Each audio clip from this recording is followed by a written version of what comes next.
Hey everybody, welcome back to Video Episode. Here we're going to continuing series on the Steam Deck, and more importantly, what emulators you should be setting up and what games you should be playing on them.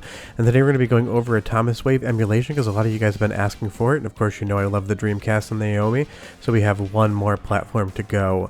And if you're not aware of the Atomiswave, it's basically a Dreamcast with a JAMA Edge that has different games than the traditional Dreamcast does. Now I'm going to say right off the top, pay attention to this tutorial because there is a trick in the setup that'll totally drive you nuts if you're not paying attention. Before we get too far involved though, do me a huge favor, go down below, hit like and subscribe, and that notification bell definitely helps us out. And if you feel so inclined and want to support the channel, you got a Patreon link down below as well. But trust me, don't skip ahead or else you're going to end up with Atomiswave games you cannot find. Now normally I send you over to the EmuDeck GitHub page and that'll explain what BIOS files you need and what file formats you use for a particular emulator. Unfortunately, this hasn't been updated in a while, so you'll see here the system, the emulator, the ROM format, and the required BIOS file for each individual platform you're trying to emulate. Now as far as Atomiswave is concerned, there is no heading whatsoever, it's just here for Dreamcast. So pay attention to the files I'm talking about and pay attention to where you put them because the GitHub page is going to be no help in this instance. If we take a look here, you're going to see the awbios.zip file. Atomiswave has its own BIOS, neither the NAOMI BIOS nor any of the Dreamcast BIOSes will do anything to bring Atomiswave games up on your Steam Deck. You have to have this particular BIOS file, you know what to do with that. And you will see here that all of the games are in zip format. We're going to leave them zipped. This is going to be the best for Flycast because if you unzip them, you're just going to end up with a bunch of files that will technically load for sure, but are going to not parse over whatsoever in Steam ROM Manager. So as far as Atomiswave is concerned, just leave the files completely zipped up. So you'll see the games that we're going to add here, as well as the Atomiswave BIOS. I own all of these as original hardware, and my tutorials depend on USB. If you want to go over FTP, that's totally fine.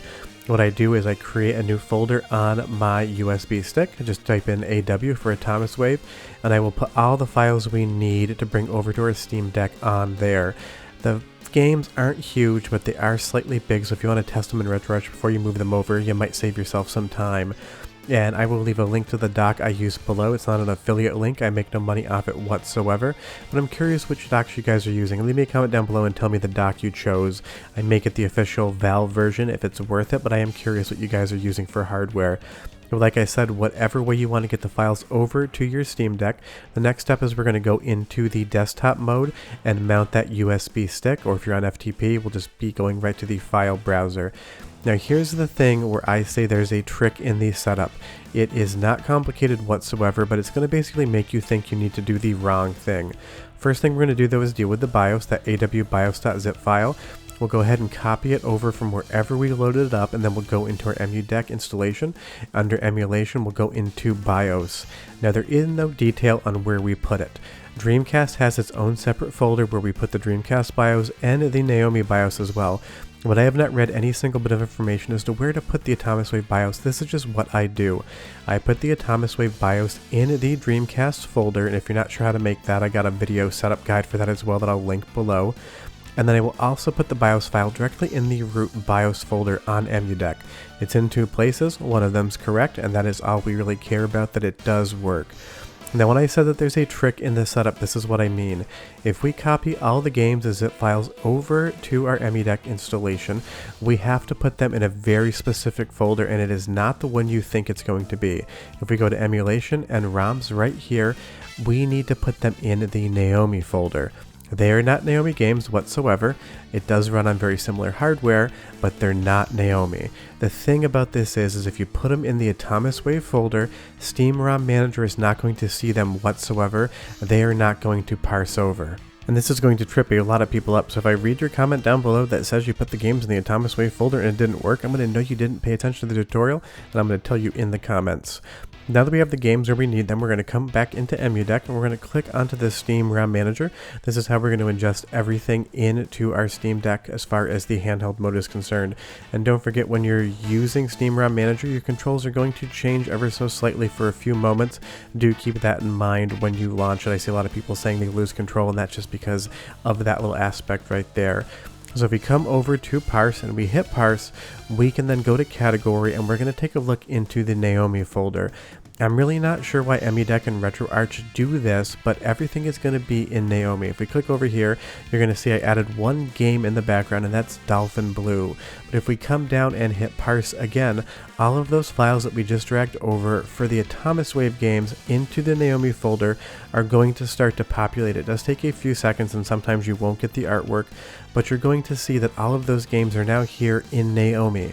If you put them in the Atomiswave folder and you hit parse, absolutely nothing is going to show up, and when you go to your library on handheld mode and look for those games, you are not going to see them whatsoever. And I know, like I said earlier, people are going to get confused by this because there is an Atomiswave folder.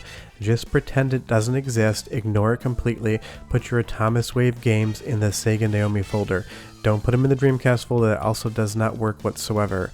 But when we get all of those games parsed over and you get all the artwork you like, you can just go ahead and return to gaming mode, scroll around until you see Arcade Naomi. You'll see there's no Atomiswave heading, and now all those Atomiswave games are available for you to play in the wrong folder, but honestly, what does it really matter? And you'll see sometimes the artwork doesn't parse correctly. I think Guilty Gear here is a Game Boy Advance game, and I can assure you once you see it, you're going to realize it's not running on the Game Boy Advance.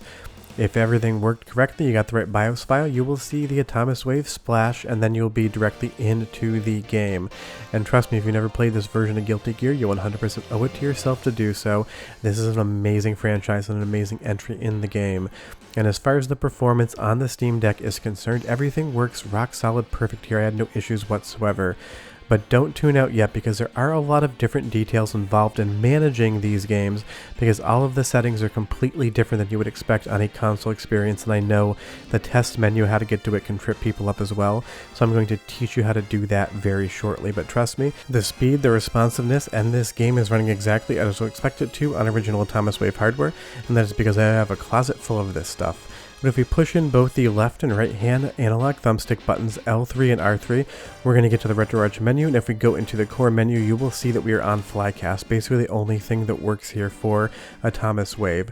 Now we need to go into this system, and you're going to see Allow Naomi Service buttons. By default it is off, and you're never going to get to the test menu, but now that we toggle it on, we're going to get into what amounts to the arcade game settings. If you push L3 on the left analog thumbstick, you're going to get into the system menu. The right analog thumbstick, R3, is going to select items, and L3 is going to move you up and down into the menus. If you come over to the game assignments menu, at least for Guilty Gear, this is where you're going to articulate all of your settings. There are no changes you can make with inside of the game. You need to go through the test menu for arcade games like Atomiswave games. Now I do recommend that once you've changed your settings and saved them, you go back into the menu and turn off the Naomi service buttons. That way if you are using an analog stick for a game, you can't inadvertently push in L3 and end up stopping the game and going into the test menu, because once you exit the test menu, it reboots the game entirely. Turn service mode on when you need it, turn it off when you don't. But if we go into the video option here as well, we can change the internal resolution to pretty much whatever we want, and for the most part you can get a really nice bump on the resolution depending on if you're playing on a television or if you're in handheld mode. Otherwise, as far as all the other video options are concerned, you can basically leave everything exactly as you see it. It works the best right out of the box because EmuDeck does articulate some of these settings as well, but you can play around and see what you want to do here. Performance threaded rendering is going to be on, leave that on, don't change anything there. And emulation hacks don't really have anything to do with Atomiswave, that's mostly for Naomi and Dreamcast. But honestly, that's about it for these settings, and it just works. The BIOS is a little bit tricky, and where you put the games is very strange. And don't forget, you don't need to back out to the menu to load another game into the emulator. If you just go to Load Content, Start Menu, and scroll down to the Naomi folder, again, wrong folder, but it's the only one that works, you can load any game you want from here that works within Flycast. But I mean, honestly, it doesn't really matter how you launch the game so long as they work, and all the games I've added here are working. But again, you can always test them on your PC before you decide to put them on your deck, saving yourself that round-trip file transfer time in case you got a bad set of ROMs for games that you illegally own. But you'll see here, Metal Slug 6 working exactly as it would expect, and if you do want to just back up to the menu, the Start and Select button at the same time exit you out, and then you can decide to play any game you want right here. And that's the greatest thing about the Steam Deck. It gives you so many different options and so many different ways to do the same thing alongside with RetroArch and EmuDeck, and it just 100% works. And while I understand that the Naomi and the Dreamcast are quite popular platforms, Atomiswave is definitely not one I hear mentioned as much. But trust me, the game library has an absolute blast of fun games to play. Something like Dolphin Blue here, basically Metal Slug except not made by SNK, is an absolutely insane game that I can't recommend enough.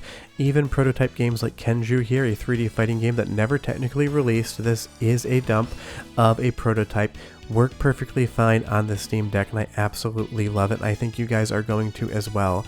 But that is how you get Atomiswave running on your Steam Deck, and if you ran into any troubles whatsoever, it better not be with what folder to put the games in, because if you leave me that comment down below, I'm going to know you didn't pay attention, and I'm going to scold you. That's really a joke. If you don't pay attention, it's on you, not me.